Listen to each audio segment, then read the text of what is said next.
Hello everyone, and peace of Christ all of you. Please invite your friends. And today we are going to explore more of the true stories which happened a long time ago, where Allah, He sent His prophets to drink from the fountain of youth. And by the way, my grandfather, he drank from it, and now he is 1 day old. The fountain of youth is a true story, in case you think it's not. Actually, we have a clear evidence of it. All of you, you watch The Pirate of the Caribbean. How Jack Sparrow, he go and a bunch of gang looking for the fountain of youth. And how even the evil British government were trying hard to make him find them or find the fountain for them. I will not be surprised if Trump is behind this, or CIA. Those stories, all of them, they are documented and nobody can deny them. We have a movie about them, and the reason they are in the movie because they are true. Now, in the story of Jack Sparrow, they did not tell you all the truth, because all the truth is coming from the book of Allah. Allah knows best, as you remember. Always remember that. But put that between your eyebrows if you have any. So this fountain of youth, which is so good, and all of us, we wish to drink from it. Maybe one day, alhamdulillah. We will go there and we will drink from the fountain of youth. And by the way, if you are a man, keep dreaming to reach that point, because you will find like the tens of billions of women before you. Good luck. And if you try to go through, the nails are ready. You know, so like instead of living forever, you will die forever before you reach the fountain of youth. The only way to get there, I think, if you like dress like a woman, and I think now this is why Muhammad used to dress like a woman. So now let us go and examine the fountain of youth, and where this fountain of youth is exist in the Islamic mythology or Muhammad fiction stories. See, always when we show Muslims things, they will say to you, he's lying, he's lying, he's lying. You know, this is the answer for anything. If you show them a hadith, he says, this is a weak hadith, weak hadith, weak hadith. Anything is embarrassment. Is in a speed of light, it's a weak. And by the way, weak is accepted in Islam. It's not really. This is why actually it's written in the book, because it is accepted. Otherwise, they would dump it in the garbage. You will not put it in the book. So in front of us, this is a website. It's called At-Tafasir al-Azima, which means the great tafsir, which means this website does not have interpretation for the Quran, which is not the greatest, only the greatest. And here we have, this is the tafsir written by Al-Imam al-Suyuti, and he is one of the biggest. Actually, I believe that this is Suyuti. He was really a genius. And I'm serious here. You know, forget about his belief in Islam, but obviously he his brain have a special capability of putting things together. But by his help, we are going to see how Islam is so stupid. This guy actually himself, he have a long list of missing verses in the Quran, and the Muslims, they go crazy when they see it, and nobody can really debate him about it. He show you with evidence, with reference, how many chapters missing, not only verses. I mean, the whole chapter almost is 18, is gone. So here we have Tafsir al-Suyuti, and now we have the chapter of the cave, 18, and we have verse number 83. But before we read this interpretation,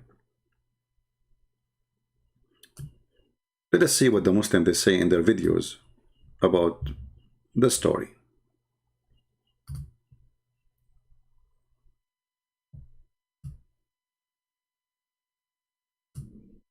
Allah subhanahu wa ta'ala mentions the story of Dhul Qarnain. And Allah subhanahu wa ta'ala says, وَيَسْأَلُونَكَ عَنْ ذِي الْقَرْنَيْنِ. We gave him power in this world.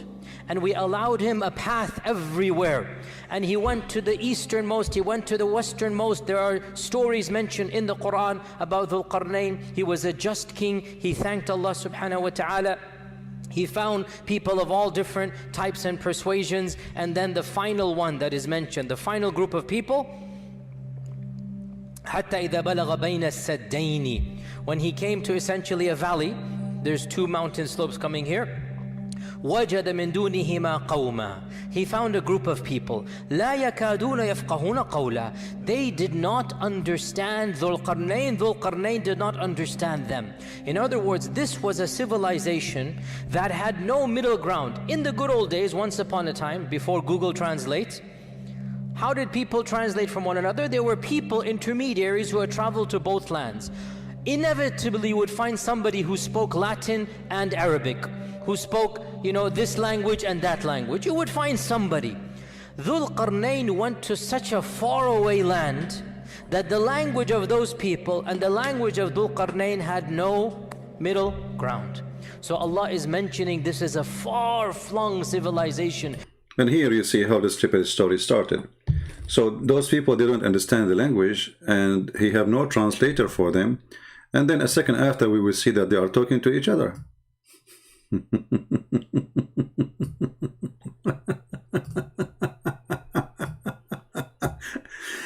I don't know how many of you heard me saying stupidity is amazing. This is something you never heard before, right? Always stupidity is amazing. Amuse me, let us say. He just explained to you that this language nobody understand, and no ground for it, and no translator, correct? Well, then how this guy, they came and they spoke to him? How the Quran mentioned that nobody can understand what they are saying, and he cannot understand what he's saying, and they cannot understand what he's saying. And then it says here, until he reached between the two mountains, he found before them, this is a simple translation, a people who, they understand the word, they can understand the word, okay? And then they said, Dhul Qarnain, verily Ya'juj and like a second ago you said you didn't understand the word. A second after they said, do you see the stupidity of this cult? We just heard the sheikh, I don't know, this is Mufti Mink, I don't know who's he. We just heard him saying nobody can, every nation have a translator. Those people, there's no translator because nobody knows their language. So nobody knows their language. They do not know the language of Dhul Qarnain. Dhul Qarnain do not know their language. And then they said,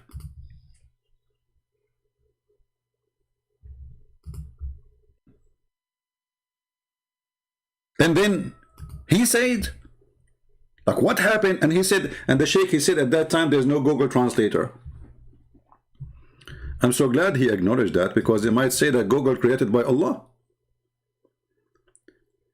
Here right away you see how the stupidity of this cult is a jumping machine. I mean, don't even they notice what they just said? He cannot understand the word and they cannot understand the word. And then after a second, they say to him,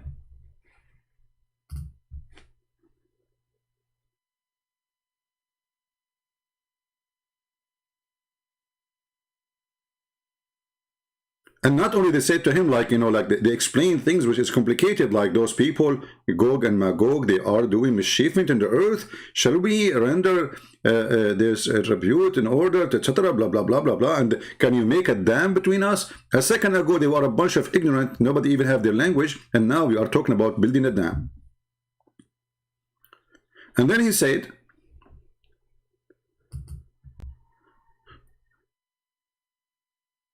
okay, Abdul, whatever Allah He gave me, I will do my best, brother and sisters. Okay, let us build a dam between them. And then things can be more technical. They do not understand him, he don't understand them. And then he said, bring me a block of iron. How in the world they knew that he want a block of iron if he don't understand the word?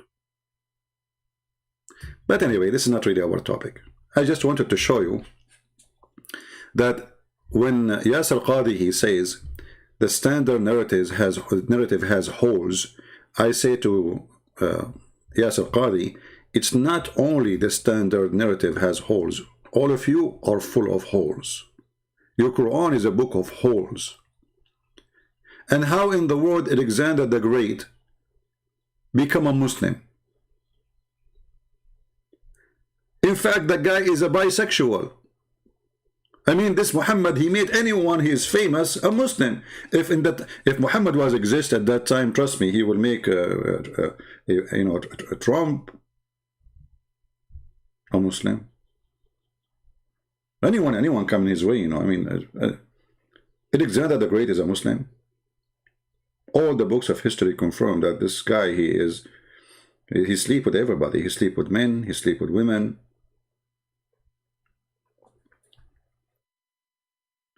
But he is famous. And there is a person from Syria, he wrote a book, and this book is about a man who wear a helmet, have two horns. And this is why you see the Quran saying, the person with a two horn. I mean, have you ever heard, even, this is a God, he is telling us about a person who he sent, yet his name is the guy with the two horn. Why? He's a cow?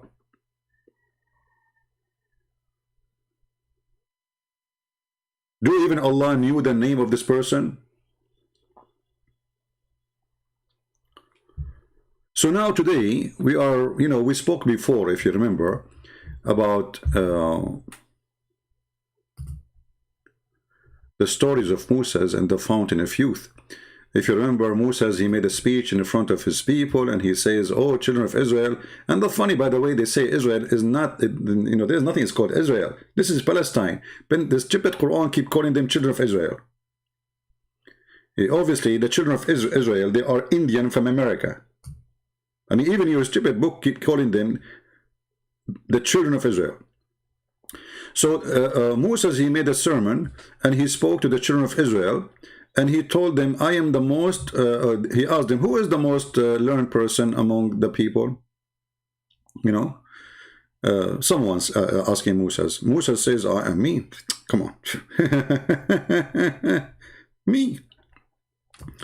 Then Allah, he said to him, you stupid Moses, it's not you. Moses, he said, like, what? Not me? So Allah, he admonished Moses, and he told him not to ascribe all the knowledge, not ascribe to all the knowledge to Allah only. Then came to the divine inspiration. He says, yes, one of our slaves in the junction of the two seas is more learned than you. And here, by the way, translation of the junctions of the two seas is Al-Bahrain. Bahrain, the country is called Bahrain? This is where it is. The funny, if you go and see where the Bahrain is, you will see that Bahrain is connected to the Mediterranean, which is very funny. So there is a person who lives in the conjunction of the two seas, and that is Al-Bahrain, in Bahrain. And then Moses, he told to him, okay, how I can find this guy so I can learn from him, how I can meet him. Allah said to him, take a wheel, not a fish, take a wheel in a basket, and whenever the fish is lost, follow it. Look, what the heck? Follow it. How you can follow a fish, a dead fish? She's dead in the basket. Big whale. By the way, at that time, I mean, you remember we showed you the story in the previous video, how there's a guy, he was 3,000 arms tall, and how he hold, he walk in the sea, he don't swim because he's so big. He walk in the sea, and the sea does not even go to his knee. And then he hold the wheel, and he put his hand up in the sky, and he do the barbecue to the whale by the sun, because he's so high, he's so close to the sun, brother. So Allah told him, take a whale with you, put it in the basket, and then when you lose the whale, follow it, and you will find that place. So Moses, he set out along, and he went with his attendant, Yeshua bin Nun. And here the funny part of the story. Bin in Arab, in the language in Arabic, it's coming from the Aramaic actually, means son. Nun is a whale. I mean, look, even the servant, his name, Yeshua, son of the whale. Look at this, brother. I mean, obviously, there's no fabrication in the story. So Moses now, he have to take a whale with him, and then he choose a servant, and his servant, later, by the way, he became a prophet, but this is a different story. His name is Yeshua bin Nun, the son of the whale. Unbelievable, alhamdulillah. And then they carried with him the fish, which is the whale, until they reached the rock and rested there. Until they reached the rock. I mean, is that how simple? You go all the way from Israel, all the way to Bahrain, and then you find a rock. There's only one rock in the way. Let me open the map. You see, I said to myself, I'm not going to stay long, but I don't know how to do that. Sorry. I will start making videos just without going live, by the way, so to force myself not to stay long. Because as long there is, you know, more ideas will come and things is endless. All right, so let us open the map of Prophet Google, peace be upon him.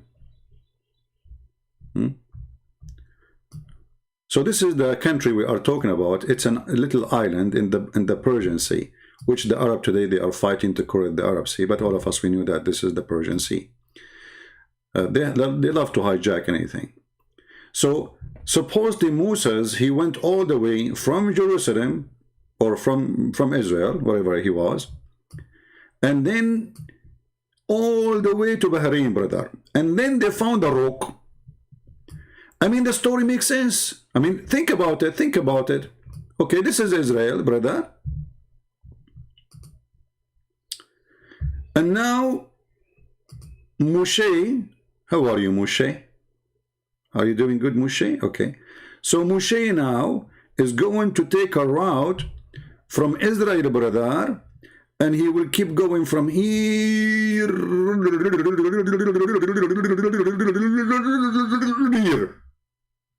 And now he found a rock, which means the thousands of miles in the way, there was no rocks at all.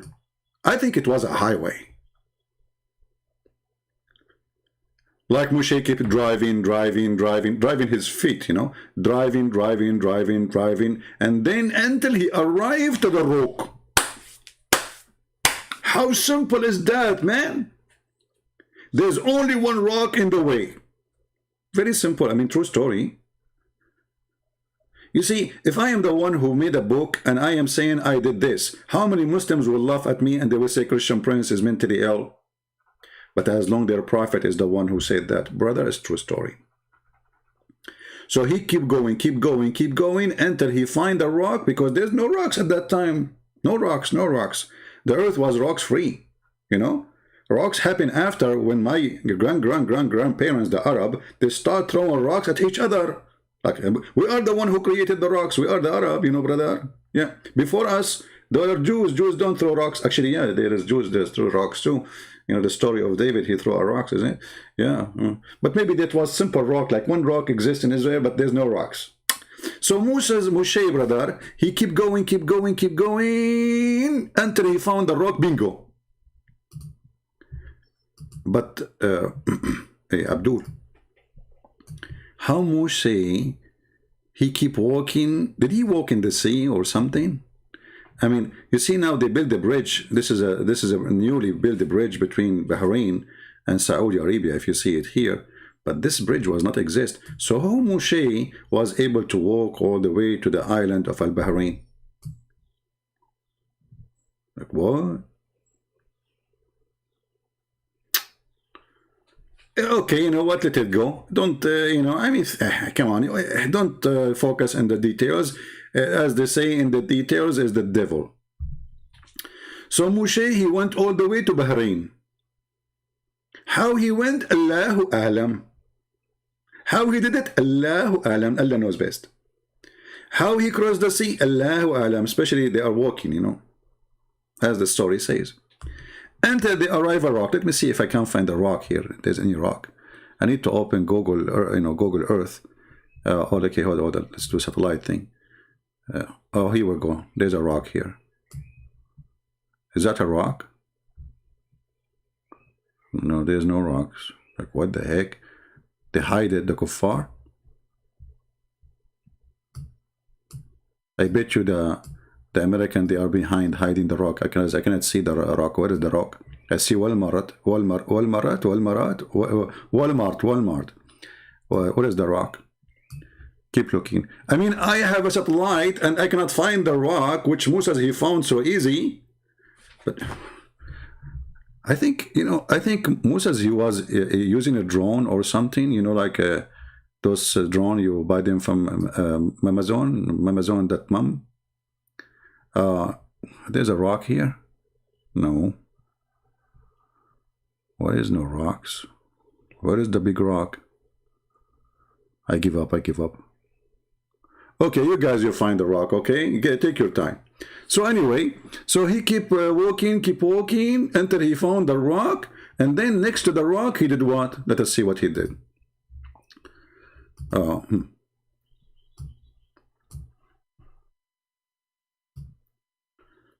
Okay, until they reached the rock, and they rested there. Moses, I mean, look, by the way, like, it's not like they reach a rock, it's big, brown, look different. No. Until they reach the rock, it's the rock. It's known. I mean, come on, everybody know that rock. I mean, like, come on. Like you say to somebody, where are you going? I say, I'm going to Bahrain. Okay, I meet you in the rock. Oh, sure, I will meet you in the rock too. There's only one rock in the world, man. So easy. Anyway, so until they reach the rock, Moses put his head down and slept. Look at this idiot. Why you put your head down and you sleep? Can't you put your head up and sleep? Shame on you, Moshe. He's doing maybe a trick or something. Okay, he put his head down. Sufyan, the sub-narrator, he's a sub-narrator. I mean, look at this religion. There's narrator, sub-narrator, submarine narrator. And then said, somebody other than Amr said, at the rock there was a water spring called Al-Hayat. Here we have to stop. There's a water spring called the life. And none. Do you see the word none? When I was learning English, I was like saying to myself, what's wrong with this? Like none. You know, they told me that a woman, she surrendered herself to God. They call her none. And then none submit to anyway, okay, so let's let it go. So a none come in touch with the water, but become alive, brother. Deep. That's deep. You touch the water, you don't drink the water. You don't even need to drink it. You touch it. Just touch. Not here. Leave don't touch me. I said touch the water. What's wrong with you? So you touch the water, and right away you will become alive. Like, hold on. How he touched the water and he's dead? So the dead, he touched the water and became alive? Hey, dead man, go touch the water. I'm dead, you idiot. I cannot move. So a nun touched the water but became alive. Okay? So some of the water of the spring, look, now here's the details. Now he explained the questions and he getting me busted. Because I said, how the dead one can touch the water? Look, he refuted me. And some of the water that is spring fell over the fish. That's it. There's no excuse not to believe now. It's clear. So some of the water of the spring fell over the fish. So it moved like weak. And they slipped out of the basket. Look at this. And entered the sea. This is what happened to you when you walk next to the fountain of youth. Here we go. You lost your sardine. All right. I mean, and the story continue. You can read the hadith by yourself. It's a long story. And this is again in Sahih al-Bukhari, hadith number 27.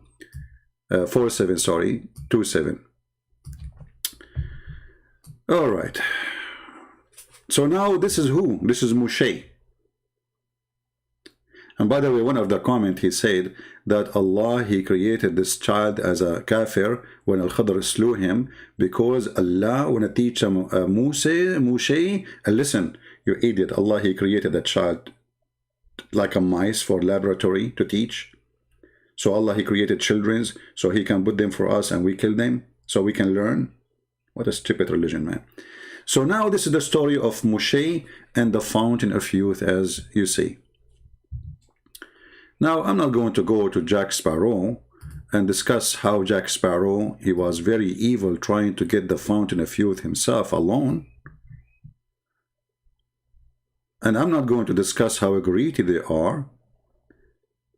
And here, like here, Jack Sparrow, you see, Jack Sparrow, he did not reach the fountain of youth by walking. As you see, he is using a boat. But the story of Prophet Moshe, he was walking down the street, until he reached the island of Al-Bahrain. How he crossed the sea, don't ask. Jack Sparrow, he crossed the sea by a boat, as you see, and we have evidence. And here Jack Sparrow, you know, this is, he trying to act like Moshe. He put his head down and he lay down, you know. But all of us, we knew Jack Sparrow, Sparrow, this after he broke his tooth. You know, remember when the guy from the ship, he hit him in his tooth. So he started saying Jack Sparrow. So here Jack Sparrow is running because they are chasing him, because they want to get the ring of the you know, the compass, where you can find the, you know, you know, the thing, you know. So, and then here, look, Jack Sparrow, he's moving his hand, supposedly, he's trying to cross the jungle, but in fact, he is putting his hand in the front of the breast of this woman. And this is exactly why Allah did not mention Jack Sparrow as a prophet, because in Islam, it is haram to put your hand over next to the breast. You have to hold them. You cannot just put it in the front to hide them. You have to hold them, and you have to suckle them. It's halal. So, Jack Sparrow, obviously, he is not a prophet. I mean, if you are confused about it, I'm making it clear for you now. All right?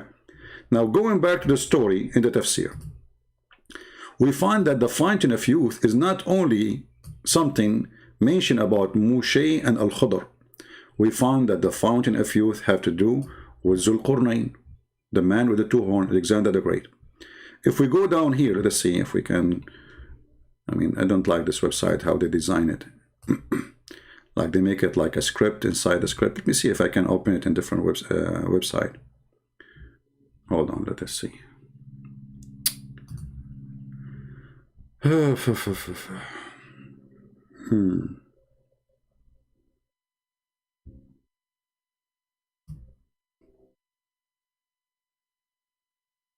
Okay.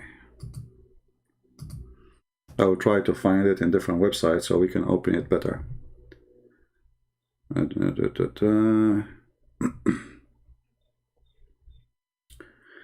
We found it in Google Books. We don't want Google Books because we cannot use Google Translation. All right, we found different website here. Let us see this one. Hold on, give me a second.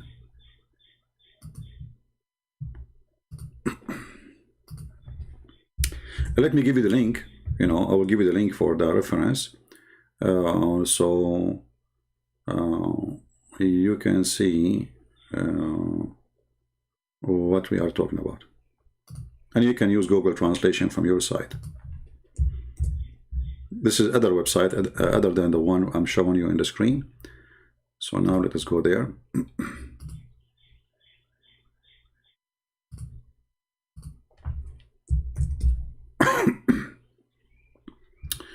All right, so now we are opening the new website. All right, so here it says they are asking you about qarnain. This is a chapter 18, verse number 83. Right? And then here we will see some explanation about this person. It says here that some of the people of the book, and obviously they are Jews, they asked Muhammad about a man who going all around the earth. And then Muhammad, he says, I know nothing about him. Muhammad, he said, I know nothing about him. Let me open the website, using Google Translation so we can read together.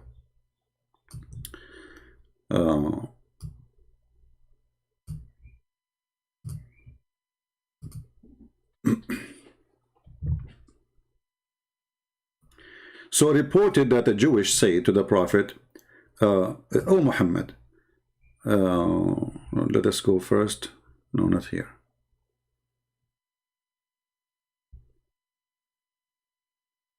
Anyway, you can read this part. Oh Muhammad, do you remember Abraham and Moses and you learn about them from us? Imagine the Arabic says, and you learn about them from us. All right, Abraham, Moses, Jesus, the prophet, you heard of them mentioned from us. Do you see it? Muhammad, he never knew about them from us. Muhammad, he did not say to him, no, I did not hear about them from you. I heard from Allah. He kept mute. So tell us about the prophet of God that mentioned in the Torah except in one place. Muhammad, he said, the Jewish guy, he said, who is he? Sorry, Muhammad, he said, who is he? Who is he? They said, Zul Qarnain. He said, I have not heard anything about him. Do you see it? Until this moment, Muhammad, he is confirming that he heard nothing about him, and actually all the messengers before, the Jewish mentioned their names, and according to the story here, they mention Abraham, Moses, Jesus. He heard about them too from the Jews. And now they are saying to him, tell us about Zul Qarnain. He is mentioned in the Torah, and obviously the Jew is getting Muhammad busted, because there's nowhere, you know, there's a prophet of God, his name is the man with the two horns in the Torah. So obviously here the Jew is trying to see how stupid Muhammad is, and he was successful. So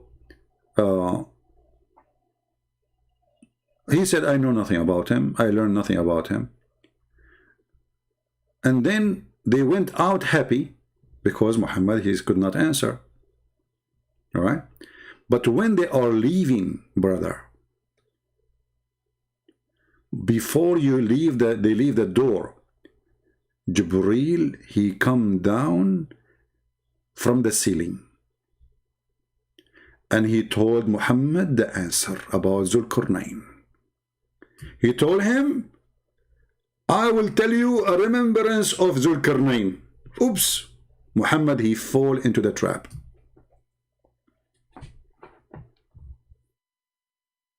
Muhammad, he fall into the trap. And then here Muhammad, he continue telling the story about Zul Qarnain.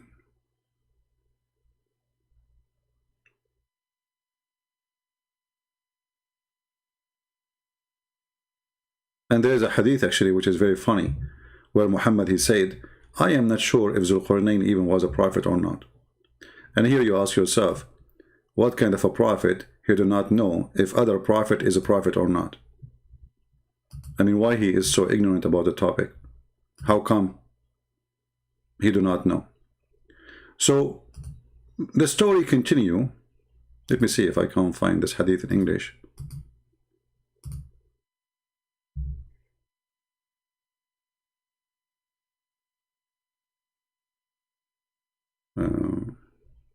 Anyway, in here it says that Muhammad, he says, I'm not aware if he was a prophet or not, in the translation in English in this website. So anyway, the story continue.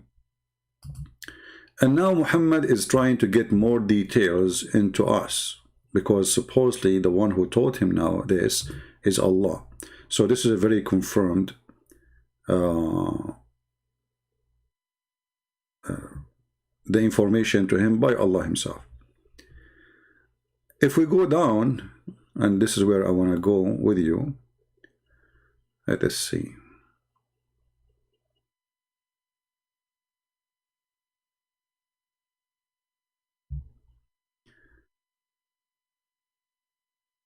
Where we will, because the the text is so long, and all of it is really stupid stories.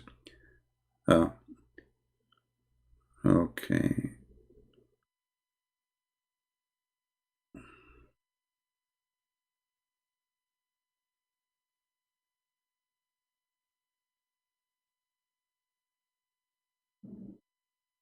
Yeah, it says here down. Let me see if I can find it without reading the whole thing. I will search for the word horn.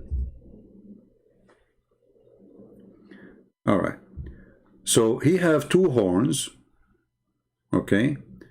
Zul Qarnain, he have two horns. Let us see if we are in the right place.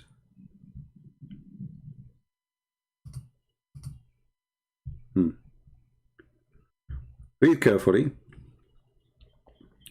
When they asked him, they said, was he a prophet or a king? he said, was neither a prophet or nor a king, but he was a righteous servant of Allah. Okay? And Allah loved him. Which is very weird. He is a righteous servant of Allah, and Allah loved him. Well, why Allah loved him? Let us see. And Allah advised him, so Allah spoke to him too. Now here, those hadith, they are like many contradict each other about if he is a prophet or not. Some they say he's a prophet, some they say he's not. As we showed even before, it said he is not sure if he was a prophet or not. So Muhammad, you don't know. Anyway, God sent him to his people, and they beat him on his horn. But remember, Muhammad is not sure if he is a prophet or not, but he is sent by Allah to warn the people. But this is mean he's a prophet and he's a messenger. If Allah, he sent him. I mean, you see how stupid the story? If Allah sent him to his people to warn them to convert to Islam and to believe in Allah, well, doesn't that make him a messenger of Allah? Very stupid story. And then, so he came to the people, said to them, convert to Islam, brother, and say Shahada. His people, they beat him, and, he died. And then God, he revived him for their jihad, to go against them. Then he sent him to his people again, and they beat him again. And then another horn came from his head after he died. So here they explain to you why Alexander the Great, he have two horns, why he's called qarnain. Because simply, he went to his people twice, asking them to convert to Islam. Each time he speak to them, they hit him with the hammer in his head, and he have a horn, and he died. He died. But there is a pimple coming from his head. This is the horn. And then after that, he start putting a hamama, which is just, you see the sheikhs, they put in the top of their head to cover the two horn, because he looked like an ant or looked like an insect. Unbelievable story. And then Allah, he bring him back to life. Alhamdulillah. The story here continue. Let us see where we will arrive.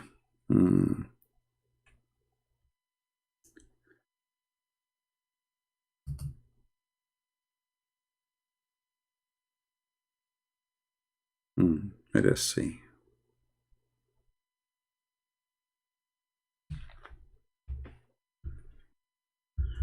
Oh boy.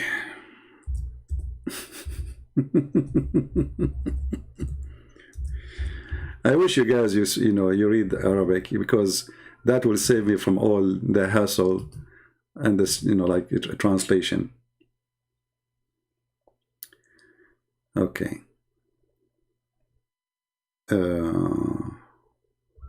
Let us search for the word green to save from reading all of this.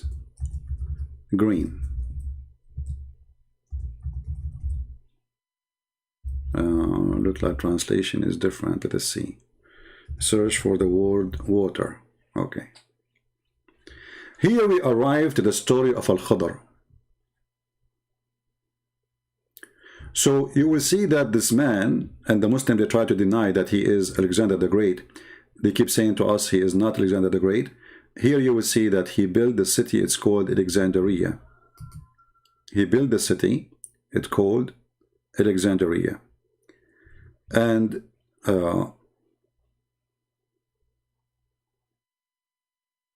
when he was after he built Alexandria, as we see here in Arabic, you can search in the Google translation, so you can find where it says that for you on your side. It says here he came to the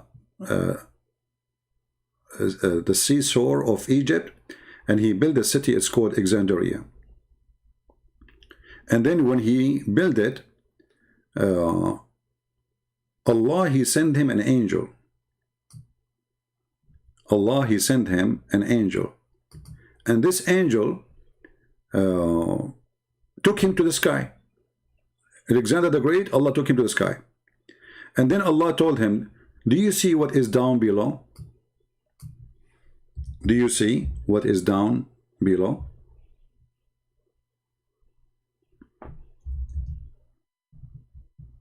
Isn't it amazing to know that Allah, he took Alexander the Great to the sky?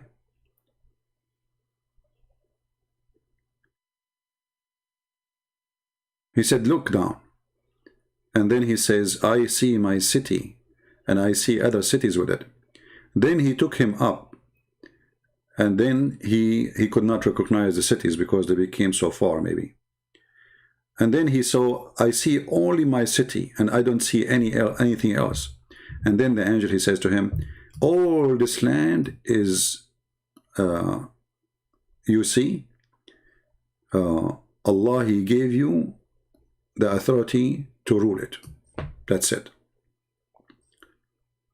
So go in it until you arrive where the sun set.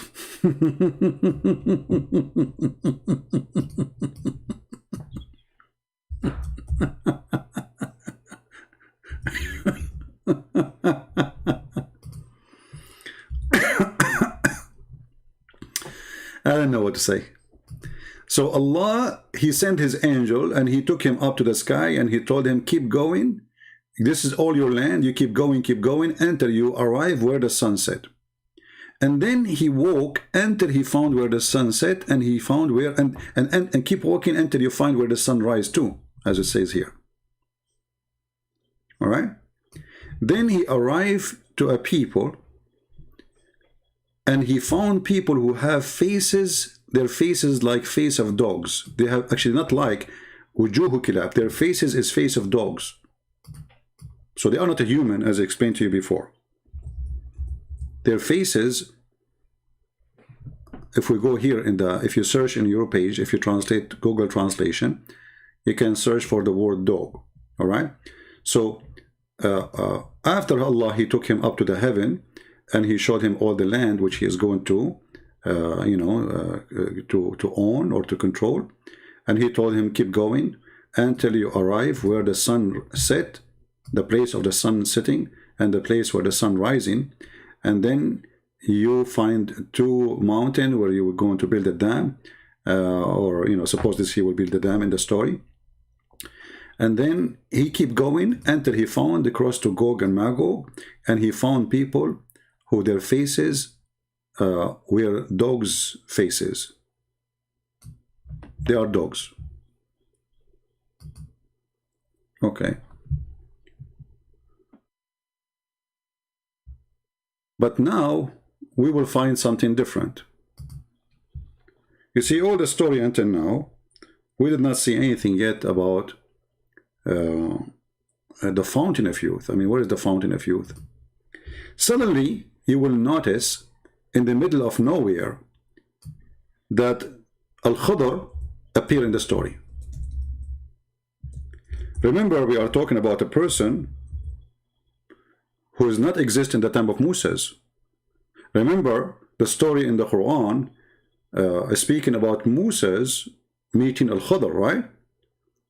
But now we will find that Al-Khudr, he appear again in the story of Zulqarnain. So if you go here, you will see that Zulqarnain,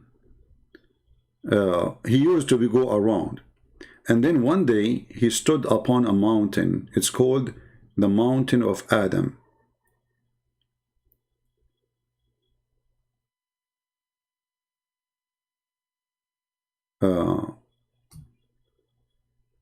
And then he found a guy, his name is Al-Khudr.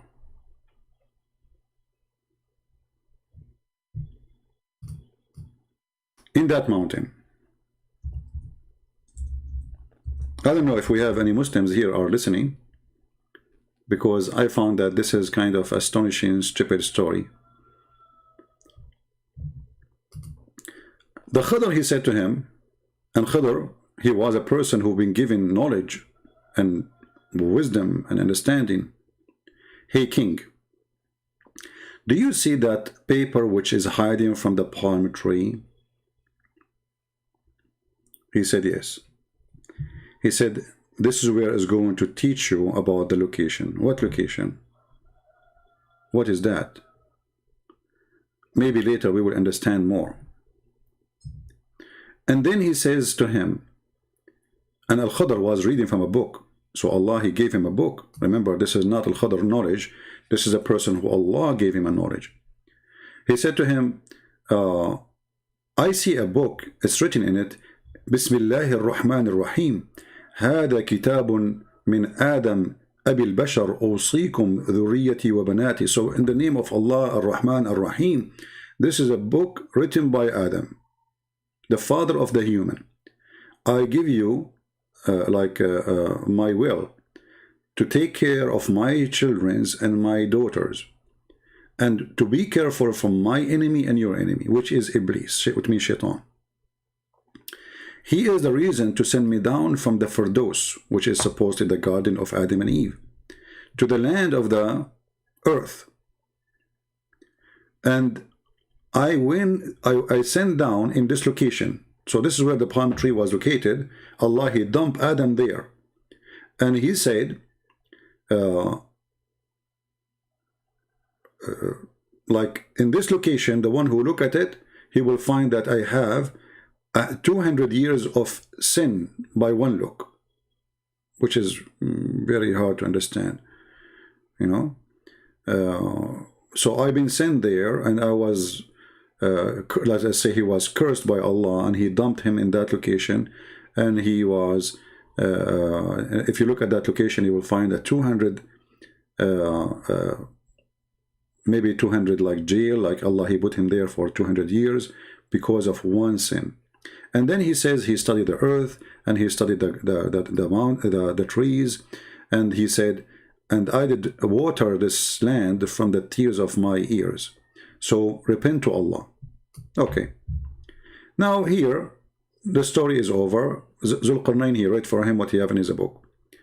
And then Zulqarnain, he said, or he wiped the place where Adam used to sit.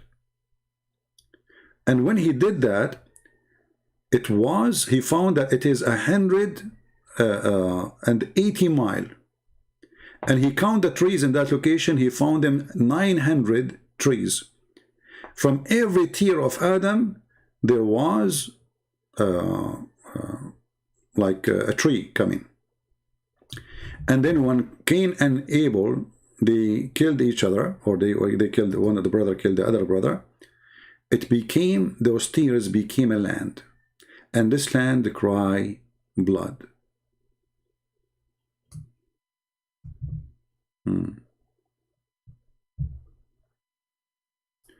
I don't know how many Muslims are listening. Muslims, what is the distance between Alexander the Great as date, as time, and between Moses? This guy Al-Khadr, he exists everywhere. Al-Khadr, he is with Noah. Al-Khadr, he is with Alexander the Great. Al-Khadr, he is with Moses. And actually there's some reports saying that even he was in the funeral of Muhammad. Even there's a hadith says that when when Muhammad was talking to a bunch of people, somebody came in, and when he left, he says to them, "This is Alexander the Great. This is Al-Khadr." And you know, the Muslim, they can say this is weak and this is strong, but as you see, all of this is written in their books. All of those things exist in their books. And if we continue reading, you will die laughing, because the stories can get even more complicated. Here you see even the Muslims struggling, trying to find out why he was called Zulqarnain. As an example, he says the reason he was called Zulqarnain, because he gathered the two horns of the sun set and the sunrise.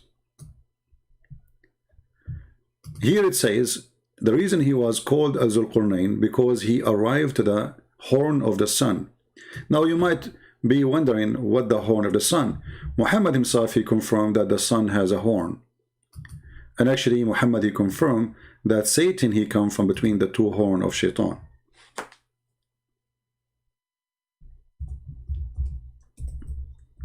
And maybe I have to stop here, because that video will go forever if we want to read the whole thing.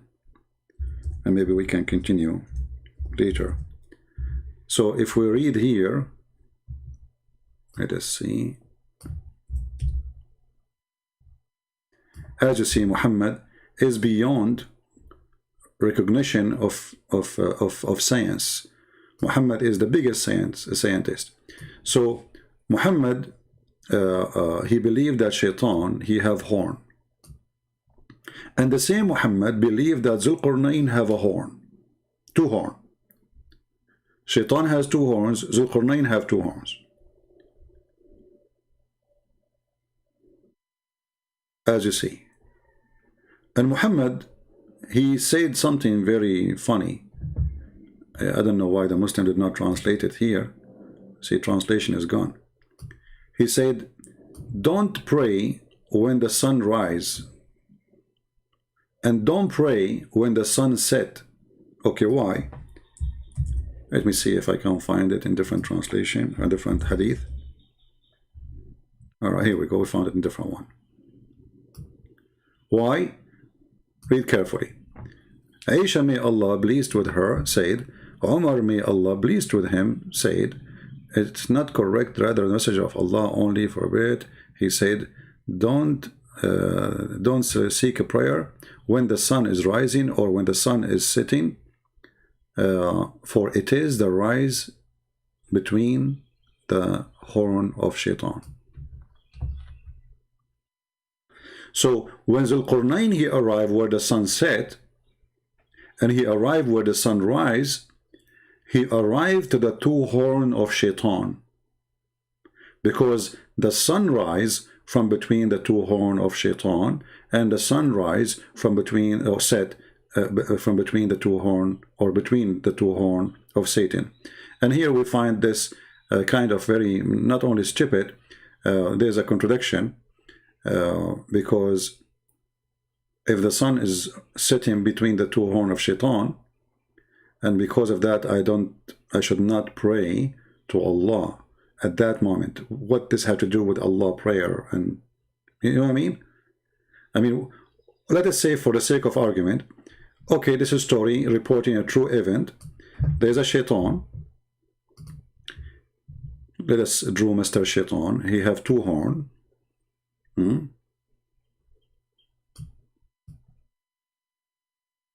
This is Mr. Shaitan. And now the sun is sitting between his two horn. Let us make the sun with a green color so it can appear, or red.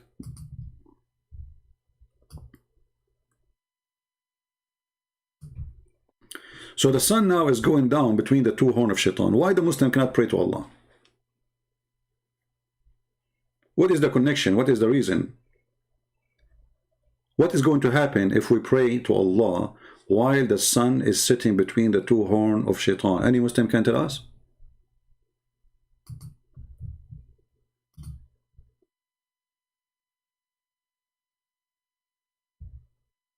There's any Muslim can help us?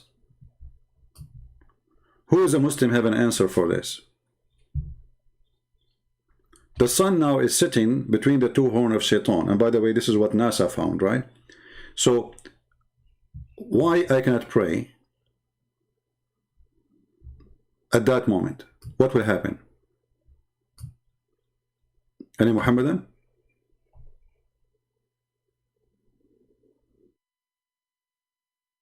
Is that just a stupid superstition stuff and crazy stuff? Fiction? People believe in it? Or this is a true thing? Was Muhammad informed by Allah that there is something dangerous will happen to the Muslims if they pray at that moment where the sun is sitting between the two horn of Shaitan, or when the sun is rising from between the two horn of Shaitan? Any Muhammadan?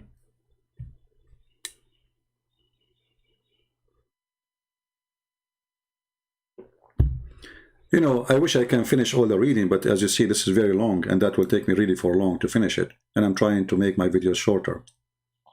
But as you see, the fountain of youth is exist in the time of Muhammad, sorry, in the time of Al-Qadr. And later we will find it exists in the time of Zulqarnain. And we will find that Zulqarnain, he went all the way trying to find the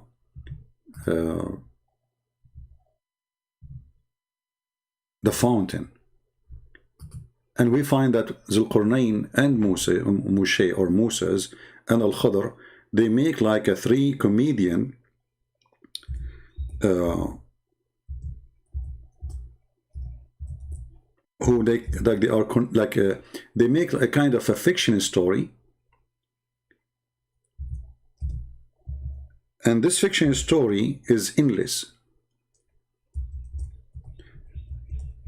And the Muslims, when they say that, I mean, when a Muslim sheikh, he come to us with these stories, the question is where he got these stories from.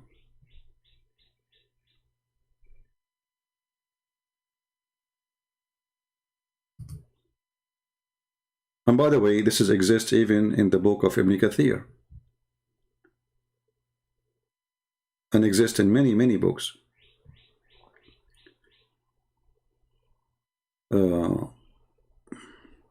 But let me, before we finish, maybe we can go to the part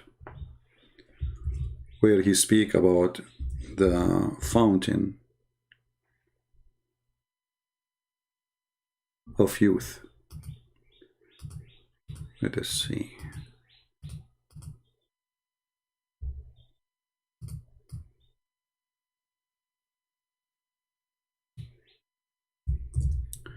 Let us go back to the page.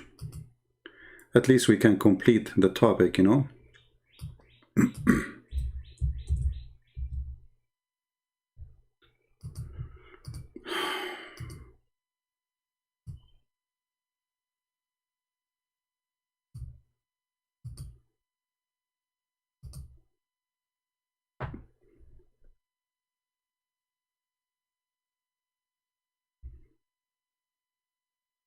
Let us see.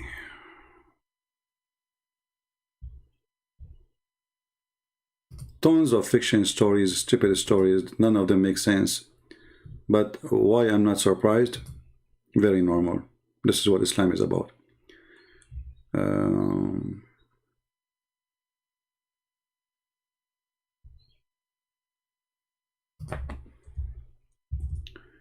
Let us see.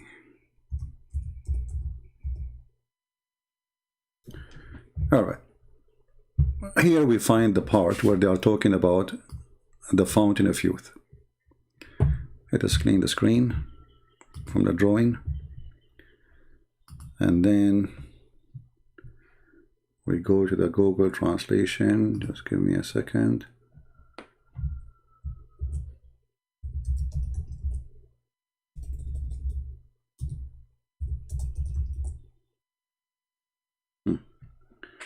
So if you have the page on your side and you click at Google Translation, you can search for this word, closes. You see it? And then you will find the part, because as you see, it's not a page, it's almost like the whole book is there. So the story is saying that they arrive to a water well or a spring of water.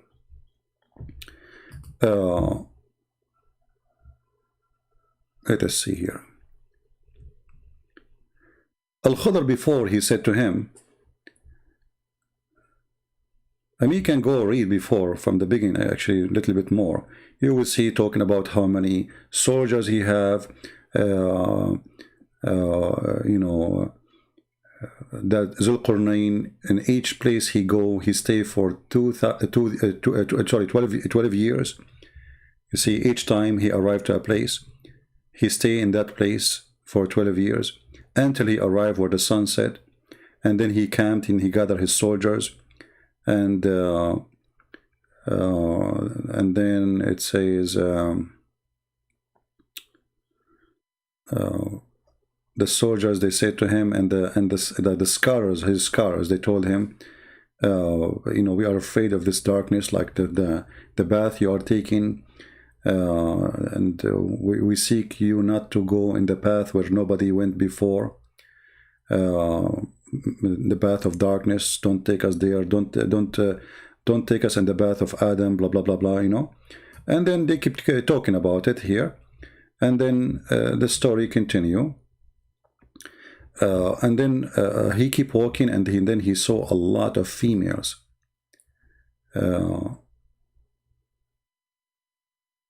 He saw horses, and they told him there's horses. He looked, He says, where is the horses? He says, females. He said, what females? He says, the virgins. So he chose 6,000 of female virgin horse. And then he chose from his soldiers 6,000. I mean, I know, like, when you are reading this, nothing makes sense, right? But I mean, this is what it is, what we can do. Like, sometimes people, they say to me, I mean, your translation is really confusing. My friend, it's not my translation confusing you. The story is confusing. The story is stupid. What can I do? So if I say to you, 6,000 virgin female horse, you will say virgin female horse. You might think I'm making a mistake, but this is what it is. What I would do. And then he chose 6,000 of his men. And then he made the Al-Khudr a leader of 2,000 of them. Okay? But in the translation, for some reason, the word Al-Khudr is not coming, you know? So, here we go, it says actually. And he gave Al-Khudr the command of 2,000 horsemen. All right, so Al-Khudr now became a leader in the army of Zulqarnain. And while Al-Khudr, he was walking, Zulqarnain came to him from his house, and Zulqarnain he went down to the house of Al-Khudr. And while the Khudr, he was walking in darkness. I mean, look at the connection. How he is in the house, and now he is walking in the darkness. Don't ask me. So he was walking in darkness, and the people, they went away from him, and then he throws some like a dice, made from like a ruby, something like this. He threw it, and it fell in the edge of water spring.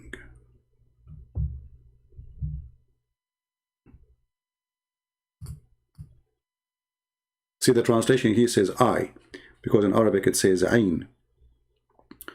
So it fell in the edge of a water spring. All right? And that is supposedly where we go to the point where he got to the place of the fountain. So obviously Al-Khudr, he went there, or he was there for a reason. He want to give wisdom, advice to Zulqarnain. And somehow you will find here that Zulqarnain is Allah. And actually I will make a short video to prove to you that Zulqarnain is Allah. I know that Muslims will go crazy, will say this is not true. Even the Quran says he is our servant. But you will see how we prove it easy, that obviously Zulqarnain is Allah himself, based on the story which Muhammad, he said. So the story continue. Actually, if we go and read in different books, there's many books speaking about those things, which all of them is funny and stupid, even more stupid than those stories here. We will find, let me see if I can find you something else. Hold on.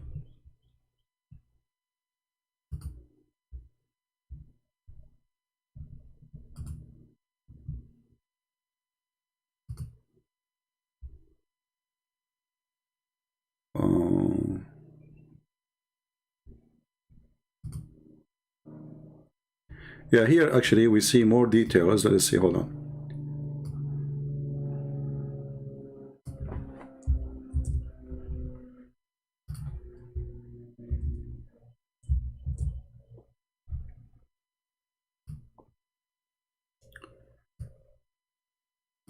See, here there's a part is not mentioned in this page, is not appearing. I'm not sure why.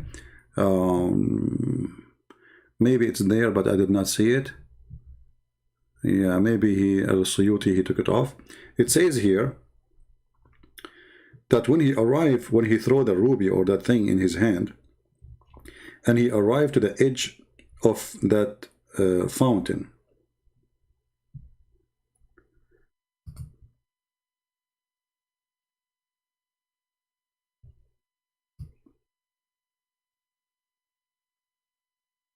when Al-Khudr, he said to him, you are seeking a bath of darkness, and this bath many of us cannot see. So what you will do with the darkness, which means how you can walk through it. if we, like, let's say we walk and we don't see our way, etc. And then Al-Khudr, he gave Zulqarnain a red ruby. And he said to him, if you arrive to the darkness, throw this ruby in the ground. If this ruby, or if the ground is green, then those who they are in the darkness, they have to come back. So Zulqarnain, he took it and he went. All right, he took the ruby. And Al-Khudr, he noticed what Zulqarnain he want. What he want? He want the fountain of youth. And Zulqarnain, he is hiding, what he in his heart he want. He did not tell Al-Khudr that I am seeking to find the fountain of youth. So he keep walking, and then he thought that the fountain of youth, let me use Google Translation. I will post this link for you, so you can open it from your side too. Give me a second.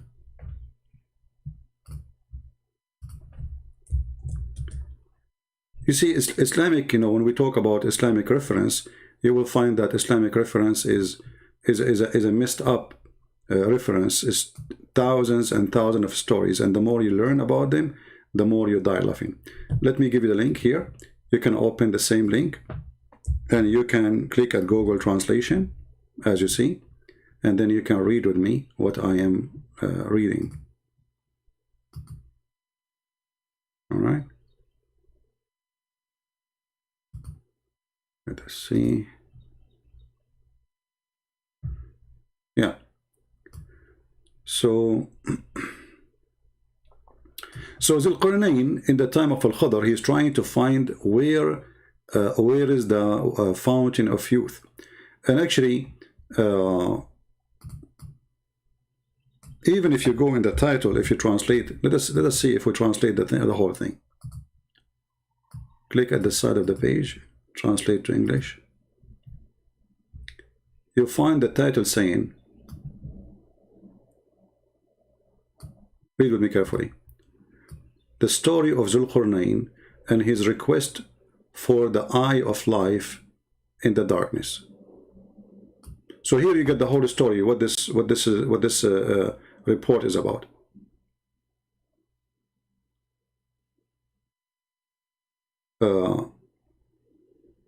Zulqarnain, he wanted to find the fountain of youth.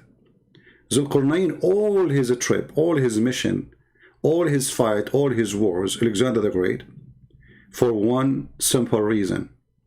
He want to find the fountain of youth. I will let you read it all. I mean, this is endless, as you see.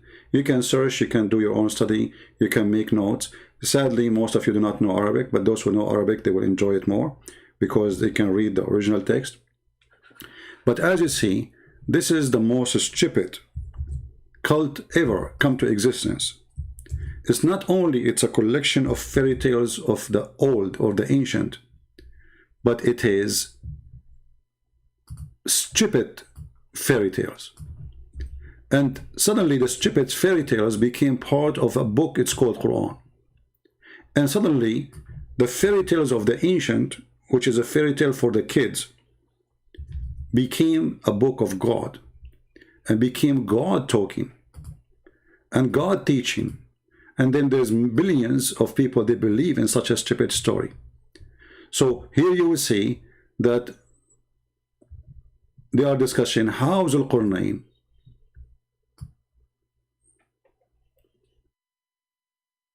that the scholars of the people, the Muslim scholars who study the books, trace back how Zulqarnain was working hard trying to find the eye of life, which means the spring of, in Arabic, the word ain is eye. But when you put eye water next to it, it make it eye of water, which means spring of water. So Zulqarnain trying his best to find it. Zulqarnain, when he lived forever, Al-Khudr, he was there for a reason. And obviously Al-Khadr, he don't want him to find it in some stories. Like Al-Khadr, he want to keep the eye of the fountain of youth only for himself, for his own use, so he can stay alive forever. Obviously, Al-Khadr, he is against anyone to find this fountain. He don't want Zulqarnain to find it, because that will make him alive. And this is how the Muslims explain how and why Zulqarnain is not alive forever, but Al-Khadr, he is alive forever. So I will stop here, because the story is endless, as you see, but just I wanted to share with you things, you know, we don't mention always. And the difficulty part of this thing, of those stupid stories, is the English translating to your language. But thanks to Google translation, maybe you will not get the perfect translation, but you get the idea. And the idea is very simple. Islam is a superstition, stupid cult.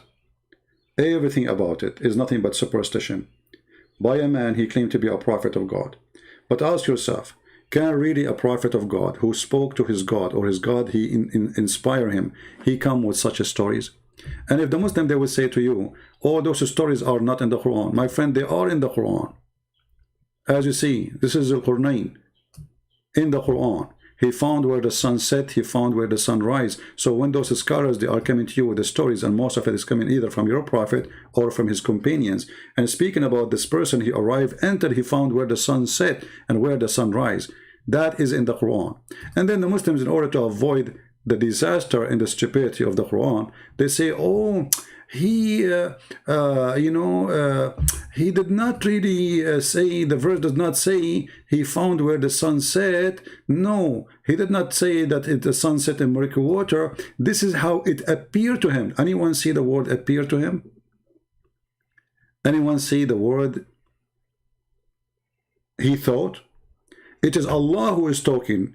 The Jews, they asked the man, tell us, they asked Muhammad, tell us about Zulqarnain. Muhammad, he said, and we show you the interpretation, saying, I know nothing about him. Then Jibreel came to him right away.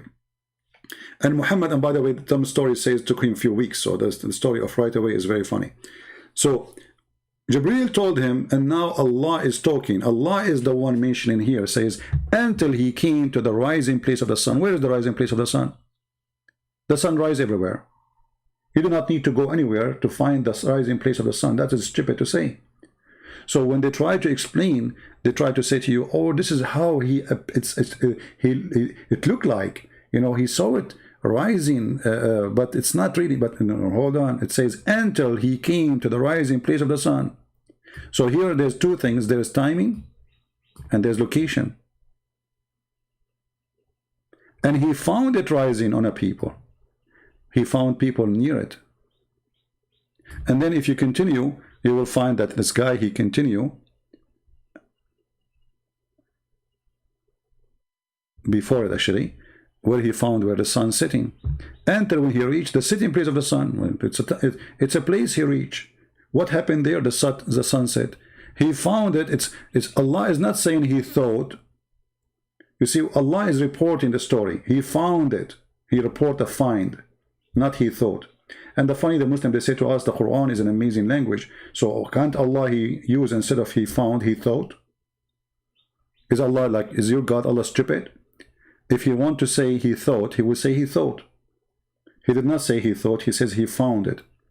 And even the Sayyid Muhammad himself, he confirmed that the sun set in a murky water.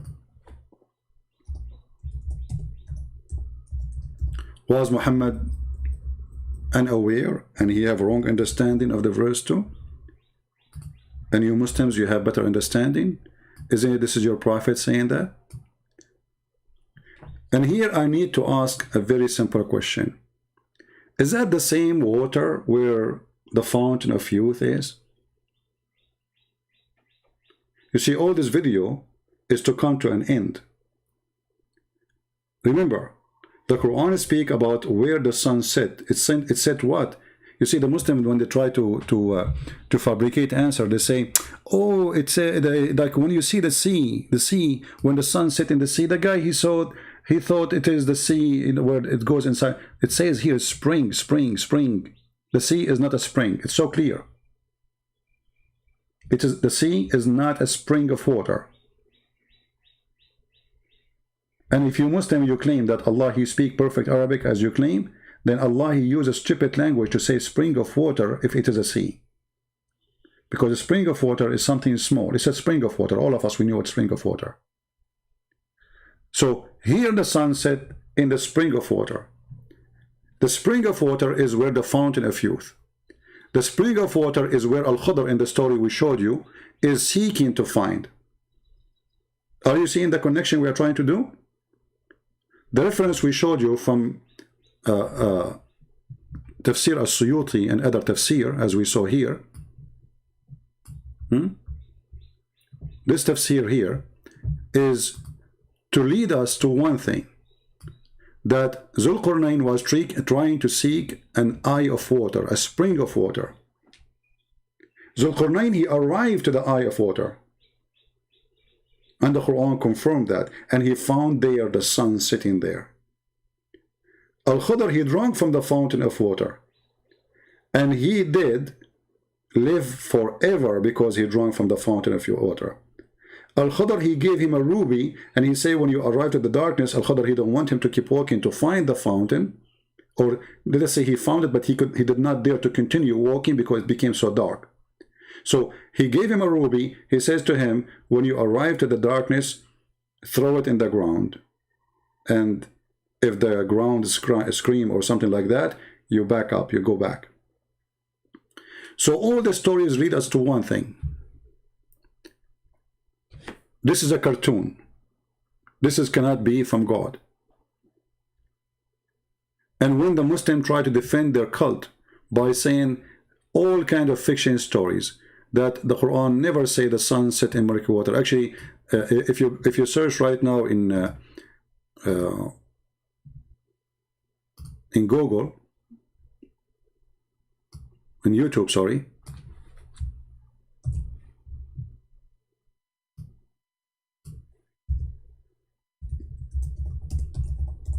you will see how many Muslims volunteer doing their best trying to fix the stupidity of the Quran.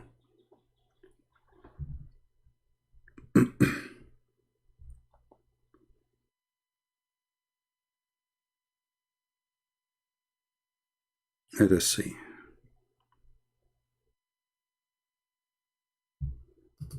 This is an old video. The other points that William Campbell raised was regarding Surah Kahf, chapter number 18, verse number 86, that qarnain sees the sun setting in murky water, in turbid water. Imagine sun setting in murky water, unscientific.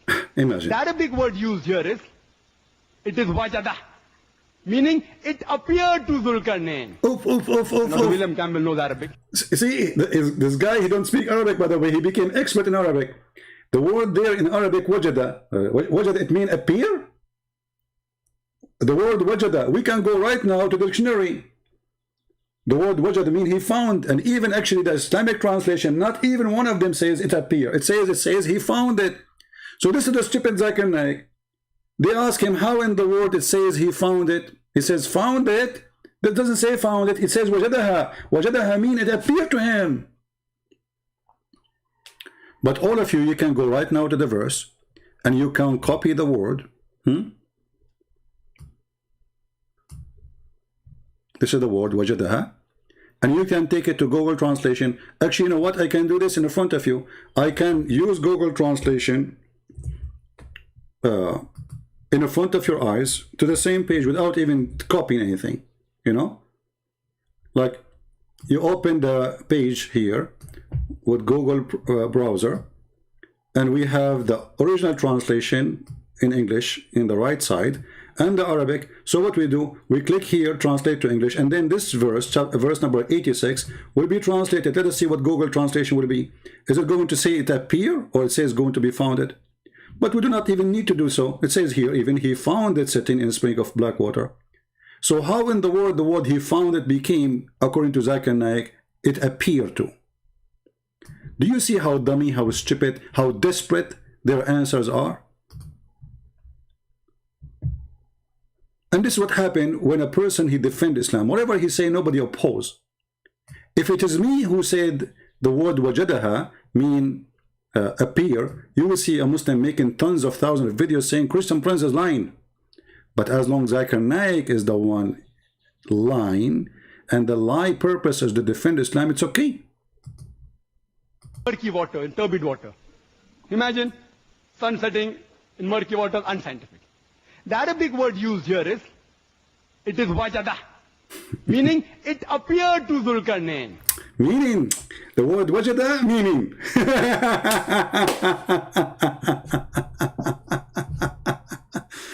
And with this, I want to say thank you guys for being here. I hope that you found where the sun set today. And I hope that you guys, you get some more clue about where to find the fountain of youth. So all of you can grow young again. And you can be very handsome, good looking, like me, alhamdulillah. And you can be young like me, alhamdulillah. And, you know, I wish I can share with you some of the water of qarnain, the fountain of youth. But you know what? I made an agreement with the director of Jack Sparrow movie that I will not tell any information about the location where we did our movie. So, because they will sue me, honestly. I mean, we have a contract. I can show it to you. They made me sign a contract that I will never, not only me, by the way, all those who work in the movie of Jack Sparrow, the Pirate of the Caribbean, we sign an acknowledgement that in no way we will tell anyone where the fountain of youth is, especially women. I mean, no way. I mean, like, your mother-in-law now, she is 90, and soon she might go. And now she go drink the fountain of youth, and now she is 16 again. Good luck with that. So they made a sign says specifically, you don't tell women. Specifically. Okay?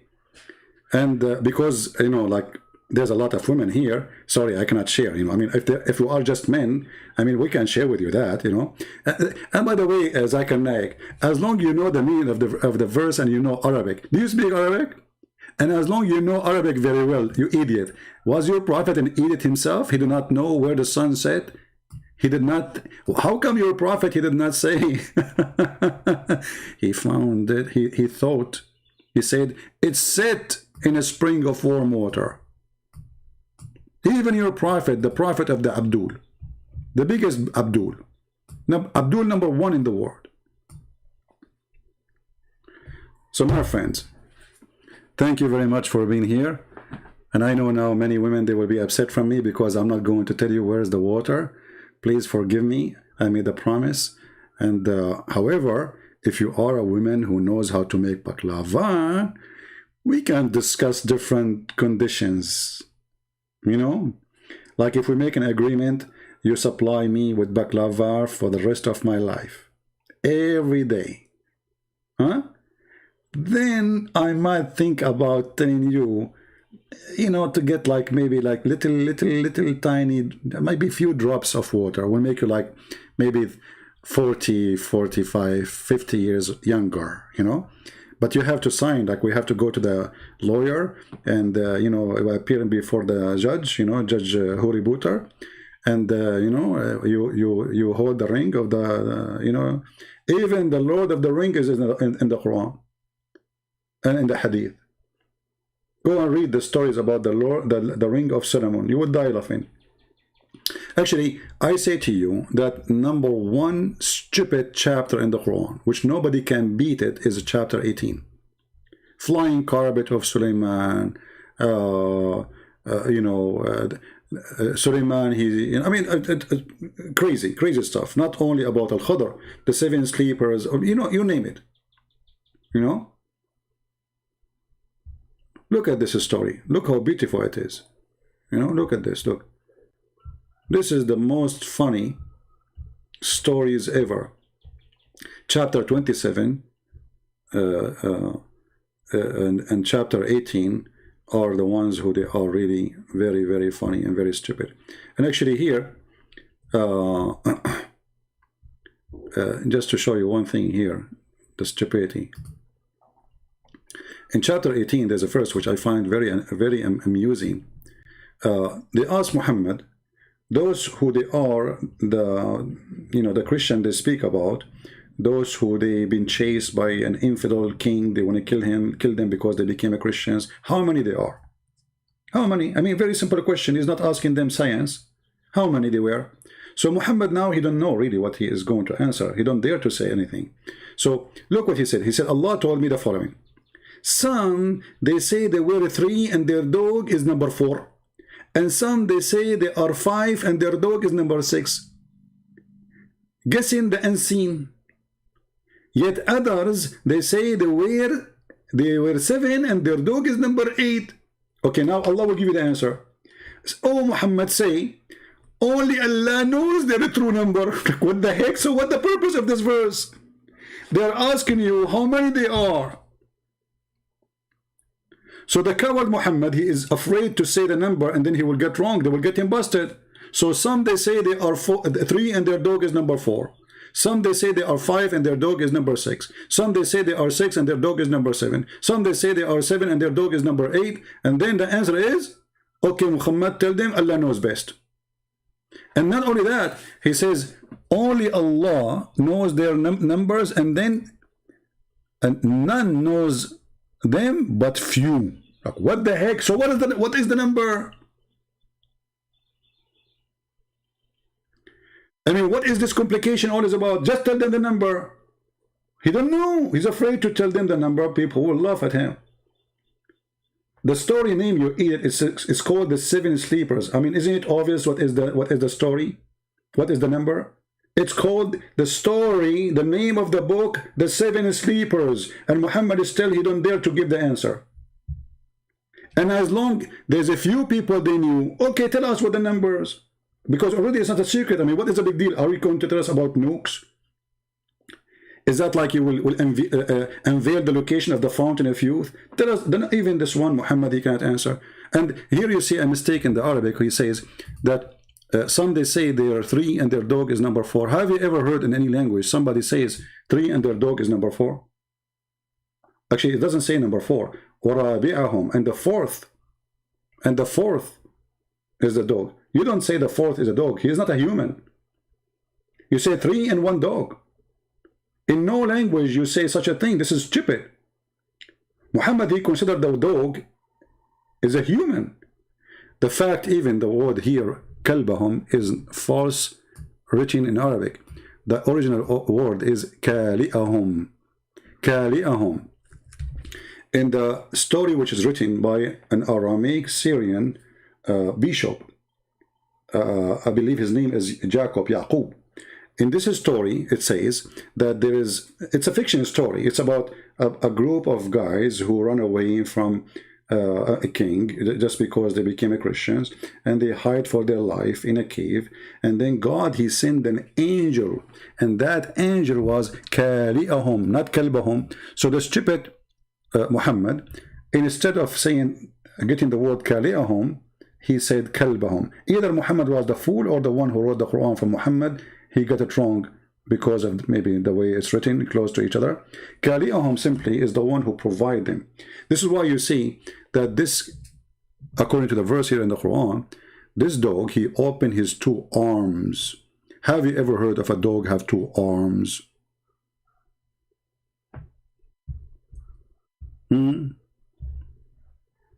Since when? Dogs have 4 legs. Muslims. So the original story is speaking about an angel who covered the gate of the cave. This is in chapter 18, verse number 18. Who covered the cave by his wings. He opened his arms. So he opened his arms, not the dog stretching his 4 leg, whatever. And by the way, how the translation come to the 4th, his 4 legs? How in the word? In Arabic it says, "Basitun dhira'ayhi." He opened his 2 arms. So the original story in the Aramaic, it says that this angel, Kali'ahum, their provider, he give them food, he protect them. So God, he sent this angel to protect them. This is why the army could not get close. I mean, have you ever heard of a king send an army to kill a bunch of guys, and then because they saw a dog in the cave door, they run away? I mean, how stupid the story can be. Imagine that Trump, he sent the CIA to capture Osama bin Laden or ISIS leader, Caliphate. And then they saw a dog, and then the special American force, they went back home and they could not capture or kill ISIS leader because there was a dog in the cave door. Who in the world would believe in such a thing?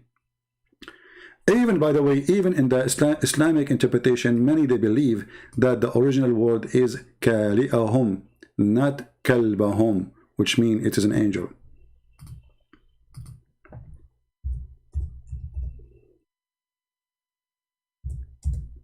Maybe we can make a video about it. We should.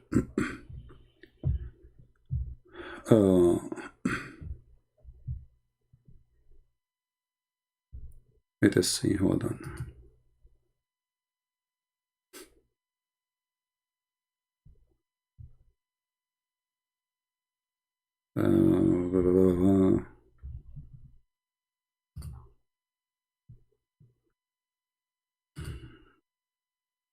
And the funny, even Muslims, by the way, acknowledge that there must be an error in the Quranic text.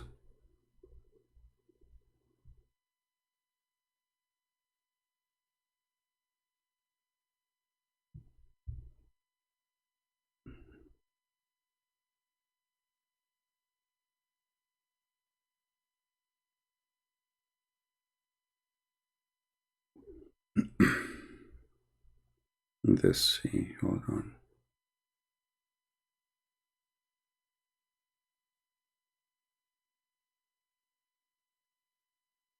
Anyway, I can make a video about it.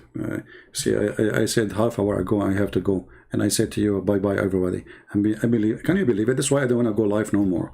I will make short videos and post them, because the short video we are talking about already now is 1 hour 32 minutes. Do you see how short it is? It's very short. So I want to say thank you guys for being here, and I really appreciate having you.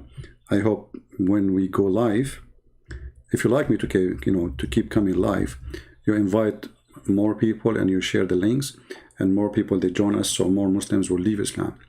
In the same time, I will start posting short videos, but I will mostly post them in the Arabian Prophet account. In the Arabian Prophet account. The reason, I noticed that YouTube took almost 20 to 30,000 subscribers from my account because I did not use it for a while. And here I wonder how in the world they do that. So the account, I think it was almost 100,000 subscribers, and now maybe it is 70 something, you know.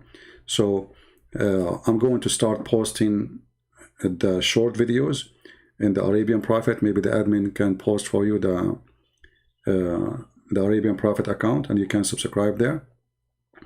And I will make a video to tell you that I'm going to post short videos there, so we can keep that account alive. You know, this is what YouTube does. I mean, even when I go, before I leave the live streaming, it says to me, as an example, current view is 10,000.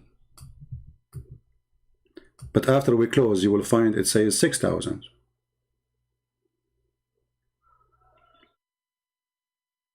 See, there is something always fishy with this YouTube thing, you know.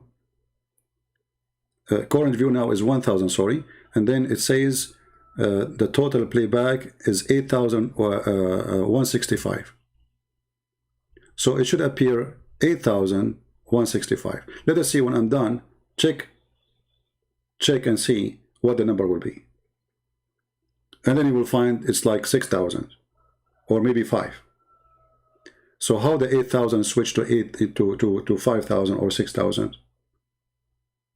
You know, people subscribe and then they come again. They found themselves unsubscribe,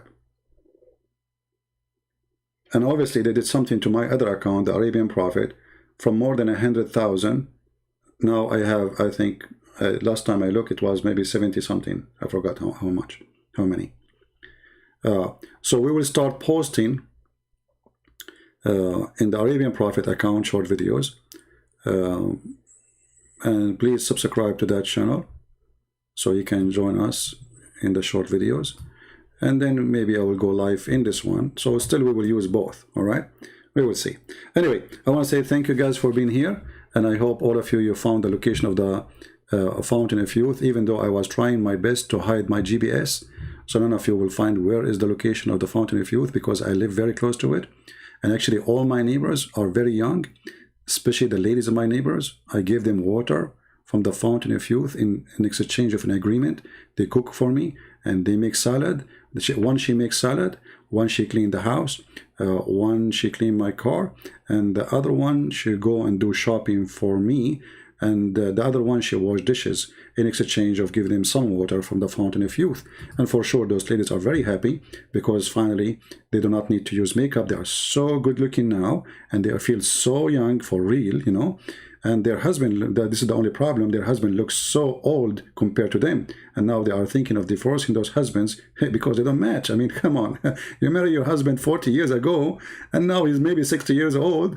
And now, like, look what? You know, you are 17 years old. Like, come on, you are not going to stay with somebody who's 16. Hello? Yeah, you know. And I told them, why you don't give a drop of water to your husband? They said, no way. We need a new husband. Enough is enough. So anyway, they are free to do things. You know, they have their own way of thinking. Allah gave a freedom for the women, brother. Allah protect women freedom, women rights. Islam provide women rights. Yeah. And one of their rights, favorite rights, is Allah will allow the Muslim men to beat them. This is the right for you to be beaten by a man. Very wonderful. Alhamdulillah. Thank you very much. May the Lord bless you all. And I will see you soon again, maybe tomorrow. Christ is Lord. Islam made by a dummy for the dummy. Look for the Fountain of Youth, and when you find it, let me know. Take care.